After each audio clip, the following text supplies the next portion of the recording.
Welcome to the SDA Housing Podcast, brought to you by NDIS Property Australia.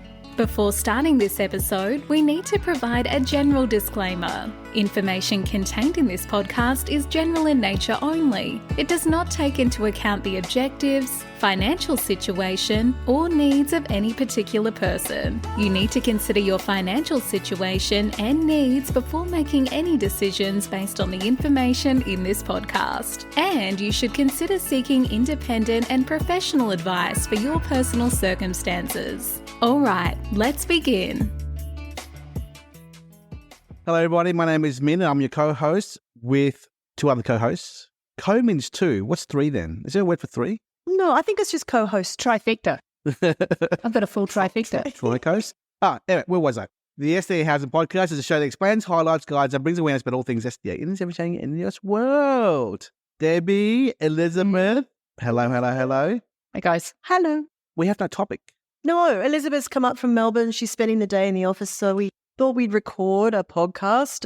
Well, we've thrown a couple of subjects around, but I think we're pretty excited because we've got a lot going on in South East Queensland now. This may contradict a year ago where we said, it's oversupply, don't go there. Everything changed, though, when the new prices came out. But also, Elizabeth, just so you know, the imbalance of supply and demand is now in equilibrium now. So that's why we're back. But the other side of it is too, from the last couple of days, what I'm noticing is that if you spend more on the land, you go to those areas that are a 15-minute ring around Brisbane, you try and position your SDA really close to the Gold Coast, say Upper Coomera, around those areas.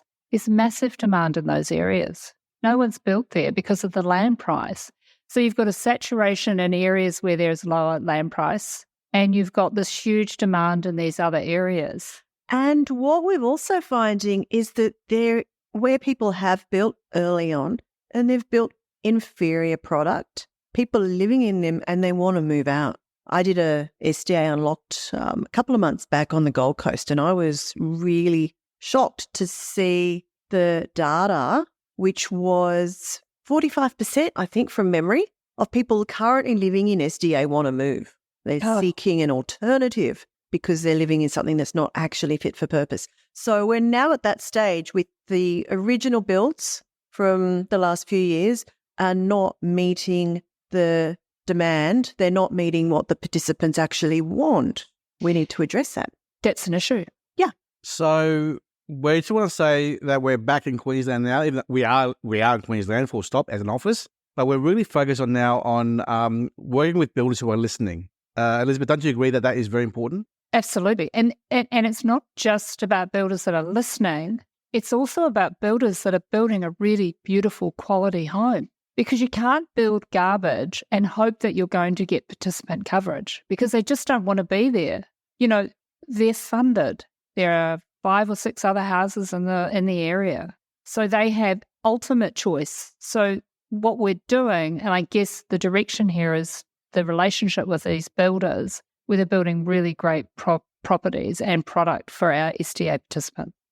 And I think we're speaking a lot more, much closer with the SIL providers and the SDA providers, who are now much more, certainly the SIL providers, are far more, the knowledge is there of SDA and what's required. And there's a lot more collaboration now with the builders and developers. And so what we're seeing is, from all the different stakeholders coming into a better collaboration, therefore better product. Have a good SDA investment. You cannot have an average builder or an average location or an average provider or an average SDA provider. You could have good quality all the way through, because the funding follows the participant. Because if the participant walks out the door to go somewhere else down the road, you've got zero income now investment. That's it, you're done. And nobody else is going to want to live in it because it's a really poor build. I mean, Elizabeth told me a story last week where she had a meeting with a provider and a builder. And obviously, Elizabeth has worked with a lot of builders in Melbourne before, and she said the build quality was pretty shit. It's the worst build quality I've ever seen. It was honestly like they'd taken a bucket of white paint and poured, 2 litres of water and then just splashed it on the walls. I'm like, I can't sell these. I don't want to sell these, because here's the thing.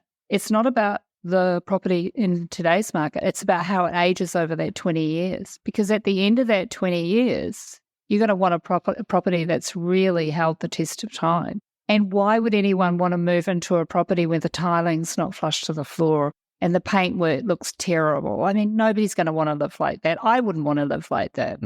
Elizabeth, you're right.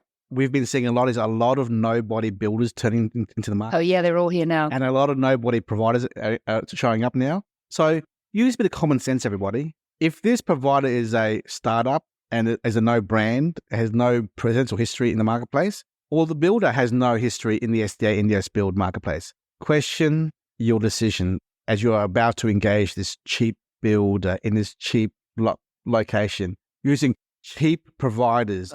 Do not go cheap. Do not think, the package is now $750 and it's a high return of 24% return, and all these calculations in your mind where it's going to work. As Debbie says, you got. What did you say in our last web video call with that builder only half an hour ago, Debbie? Listen to what the SIL providers want and the SDA providers. And the SDA providers. So simple, isn't it? Yeah. It's all down to them. It is entirely down to them. We don't want to be, as an investor, sitting there crunching the numbers on your calculator and doing if I can squeeze the price down and go in a small block acquisition and get a small design house for these two participants and it's really cheap build and the yield, But where are the participants? Where are they coming from? Because everyone's doing the same. Everyone is like you, Mr. Investor, doing the same number crunching. Yeah. Think about the outcome, not the income. That's our biggest investor. I like that phrase. That's good. Now, shall we bring it back to what's happening in South East Queensland? What have we actually got going on here? Well, I think for us, we're really focusing on the designs and the quality of the builders. Yes, period. And this is my advice to anyone who's thinking about engaging a builder. If the builder does not want to allow for changes and variations and modifications because they're saying, but it meets the minimum standards, and they refuse to do changes, then run for the hills. Because you want someone to work. You want to work with a builder who understands the market and can be adaptable to the requirements of participants, right, Elizabeth? Yeah, exactly right. When a builder says no and no and no, don't deal with them. That's a bad situation. Stay away from them. I think the thing is too, by being participant-centric and by caring about the participant the way that we do, we're actually protecting the overall investor inside of their investment. If you're not thinking about the participant initially and their care, don't get into this program. Don't buy an SDA property. There are plenty of other properties out there to buy. You want to get into this space because you want to take care of some of the most vulnerable Australians. And as a consequence of sitting in that space, what you're doing in actual fact is you're actually protecting your overall investment. So pay more money if you need to get a higher ceiling or a much wider doorway. Do that because that is you walking towards the participant and caring for them and their overall well-being in your property for that term of 20 years. Do you agree? Yeah. The key word you mentioned just then, Elizabeth, is care. In our last video call with that builder, he was telling us his experience with working all those marketeers and sales agents selling all this NDS builds in Melbourne. And the outcome was they're all one participant homes. Yeah, no.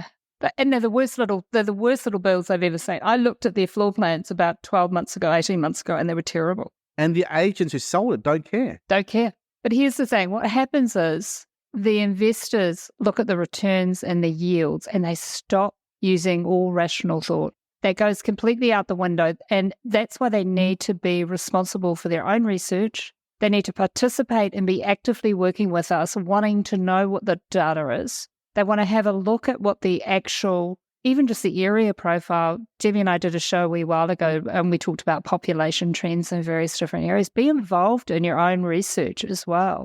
Don't wing it in this market. Don't be blinded. Don't be blinded. By the dollar.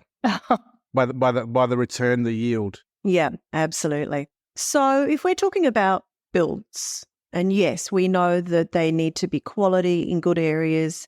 Back to the South East Queensland market, we know that there has been a glut of high physical support properties built over the last few years. We know with the new prices that IL is becoming a more attractive option. We are seeing builders that we do work with, they're coming to us with a lot of improved livability packages. Now, what is good about these, Minh? Well, the newer builders who are coming back to the market are open to bigger spacing, custom designs. I don't want to give too much information. Can't show all our secrets in one podcast. Exactly right. Make them come back to listen to another podcast.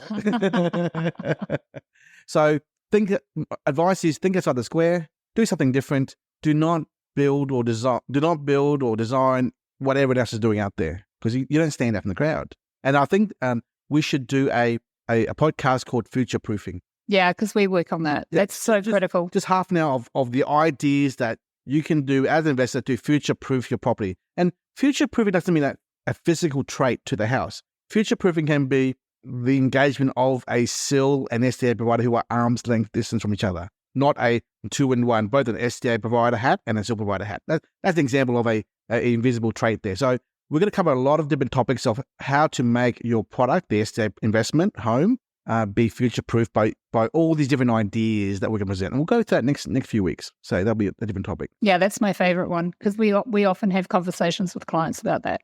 Because you want to be relevant, not just today, but our 5, 10, 15 years down, 20 years down the track. Yeah. So did I answer the question, Debbie, or I'm beating around the bush at the moment? Yeah, you beat around the bush, but that's okay. We've got more episodes to cover on this. And as you said, we've got a lot of new stuff coming on. Let's keep it a bit secret squirrel for now. Secret squirrel. So we've got new products, new locations, new builders, new developers, new developments, and we're adapting. And we're doing a lot of mentoring to other builders. We won't work with builders who say no. They got to be adaptable to the feedback from participants, providers, and people like us. We are doing a lot of work in the background, which is non-SDA. Now, why would we be talking about this non-SDA topic on this SDA housing podcast? Well, Minh, what is the name of our company? NDIS Property Australia. Exactly. And NDIS Property isn't just Specialist Disability Accommodation. And we have discussed this a number of times on previous episodes. There's a lot more to it. And a lot of that actually relates to SDA properties as well. There are different options for tenancy over and above SDA. So it's all relevant. Once you start to unpack that too, it starts to get really exciting, doesn't it? Yeah. That's the space. If the listeners and developers and builders and if they understood if they knew what we knew about this space called the NDIS housing space, which covers the SDA obviously, if you knew what we knew, you'd be going nuts about the opportunities in front of us. But we're going to slowly drip that information out to you slowly, one by one. But just if you get a chance, look at the NDIS quarterly report, which shows supply and demand, stats and figures, but also the spend in the SDA, in the NDIS funding, which is 39-40 billion a year. SDA is 270 million of the 40 billion. Very small. That's a tiny tier. SDA is very small, very, very, very small. You've got to understand the whole ecosystem of the NDIS to understand how you can de-risk your investment and lower your expectations or diversify your expectations as well. Because the key to this is knowledge. If you understand the system, the marketplace, the data, and the demand, you will be a winner. But you as an investor are not trying to house 600,000 people here. You just want 2 participants. That's all you want, 2. But know your data, know your information, know your risk profile that you are in. Are you a high risk investor or medium or low risk investor? So what's your budget? Is it 700 grand or 800 grand or 900 grand? Everyone's different. So the point is, we're here to help Elizabeth, myself, and Debbie, and the rest of the team here. We're now starting to hire, as employees, more participant, not experience, but actual participants in our organisation to give their stories and their feedback to everyone as well. So we're very excited about the future. We're so excited about the growth we're having here. We're looking at bringing on board another 10 staff the next month or so to bring our numbers to almost 30 staff members in the SDA Housing, or the NDIS Property Australia SDA Housing podcast as well. So we're very excited about helping SIL providers, SDA providers, and builders and developers to understand more about the marketplace. And what can I say? We're here to serve, Debbie, Elizabeth. Yes, that is right. That is so right. Any last words from yourself, Elizabeth or Debbie, about things, our learned experiences of the last few weeks and months and years? I think I'm really excited about what's happening in South East Queensland, because I was worried that I couldn't look at this market. And just with the meetings over the last couple of days, I feel really confident about the direction that we're all taking here. It feels good. Yeah. I guess we're just seeing a massive shift.